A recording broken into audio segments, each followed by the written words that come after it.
1998 में स्विट्जरलैंड के एक स्कूल में एक लड़का एडमिशन लेता है। नाम बताया जाता है पाक उन।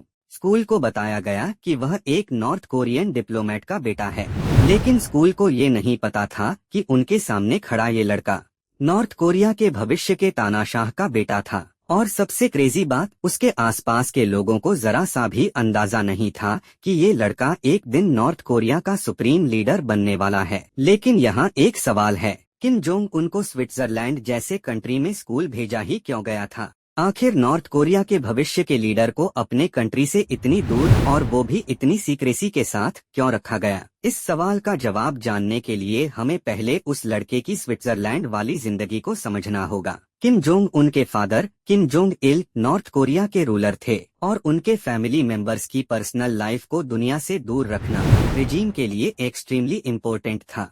इसी सीक्रेसी के बीच किम जोंग उनकी चाइल्डहुड का एक हिस्सा स्विट्जरलैंड में गुजरा। वहां उसकी आइडेंटिटी को ओपनली किम फैमिली से कनेक्ट नहीं किया गया। उसका नाम पाक उन यूज किया गया और उसे एक नॉर्थ कोरियन एम्बेसी एम्प्लॉय के बेटे के तौर पर प्रेजेंट किया गया। लेकिन स्विट्जरलैंड पहुंचने के बाद एक इंटरेस्टिंग चीज हुई।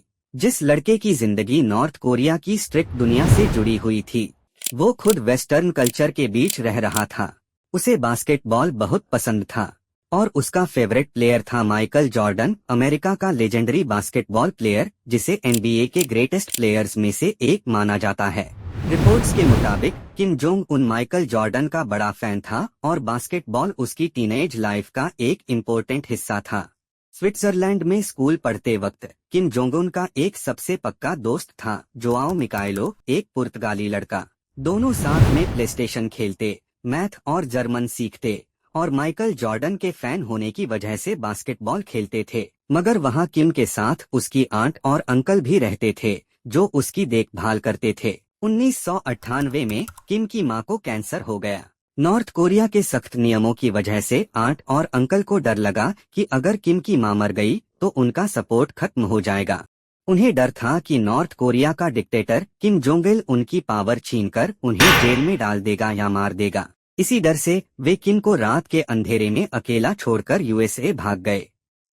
किम के साथ टाइट सिक्योरिटी थी, इसलिए वे किम को साथ नहीं ले जा सकते थे। इस घटना के फौरन बाद नॉर्थ कोरियन गार्ड्स ने किम को सुरक्षित तरीके से फौरन वापस नॉर्थ कोरिया भेज दिया। लेकिन जाने से पहले किम ने बस स्टॉप पर अपने दोस्त जोआओ को बुलाकर पहली बार सच बताया कि वह कोई साधारण डिप्लोमेट का बेटा नहीं, बल्कि नॉर्थ कोरिया का अगला सुप्रीम लीडर है। फिर नॉर्थ कोरिया में एक और इम्पोर्टेंट चीज होने लगी। किम जोंग इल की हेल्थ को लेकर क्वेश्चंस उठने लगे और अब सबसे बड़ा सवाल था, नॉर्थ कोरिया के बाद पावर किसके पास जाएगी?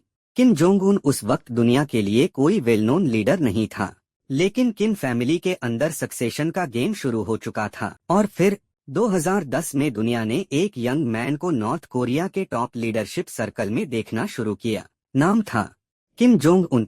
जब उसकी पिक्चर्स सामने आई तो स्विट्जरलैंड में उसके पुराने चैप्टर का कनेक्शन समझ आने लगा। लेकिन अब सबसे बड़ा सवाल, किम जोंग उन को स्विट्जरलैंड भेजा ही क्यों गया था? इसका एग्जैक्ट जवाब आज भी किसी के पास नहीं है। सालों बाद जब Kim Jong Un north Korea का सुप्रीम लीडर बना तो 2012 में उसने अपने बचपन के उसी दोस्त जोआओ मिकाइलो को ढूंढ निकाला। उसने स्पेशल इनविटेशन भेजकर जोआओ को नॉर्थ कोरिया के महल में बुलाया। वहां दोनों ने एक साथ बैठकर डिनर किया, बचपन की यादें ताज़ा की।